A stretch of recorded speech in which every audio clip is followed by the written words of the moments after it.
бозата като малко дете. Трябва хигиена. И майсторлъкът е едно в съоръжението, другото нещо е в хигиената. За Явор Илиев може да се каже, че е потомствен бозаджия. Бизнеса наследява от своя баща, който прихваща занаята от стар радомирски майстор. И днес се придържа максимално към някогашната оригинална рецепта.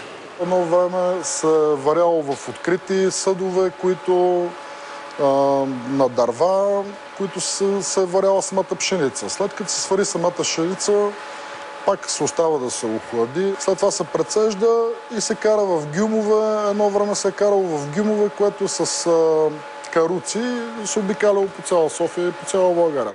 Чарът на бозаджийниците от едно време обаче днес е програмиран до съвършенство, за да отговаря на всички хигиенни и здравни изисквания. Пътят на бозата тръгва от силозните съоръжения, където се съхранява пшеницата. Минава през танковете за варене, докато накрая стигне до поточната линия за пакетиране. За всички етапи от производството на бозата се грижат 19 души. Значи в тази машина де-факто се вари самия продукт бозата, който е вътре вода и пшеница. След като се свари в тази машина, вече минава в тази машина, в тези танкове. След като се преседи и се охлади на нужната температура, след това вече минава през тази машина, която прецежда самата люспа, която отделя люспата. Това е високоскоростна центрофуга. Тук са ни охладители. Тук може да видите готовата боза, която е в каша.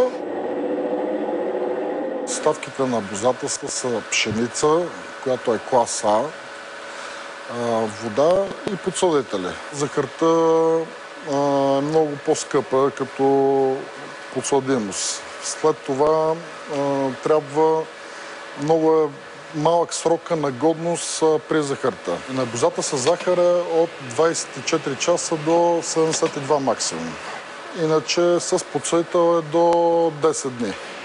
Именно заради смяната на захарта с изкуствени подсладители, бозата вече не може да придобие приятния разлив вкус, с който свързваме напитката. Определено била по-различна, но вече вкусовете се изменят, както и времената се изменят. Но ние все пак гледаме да се приближаваме към старата рецепта, която е от едно време. Явор Илиев е категоричен, че новите съставки не са вредни, а за диабетици са дори полезни.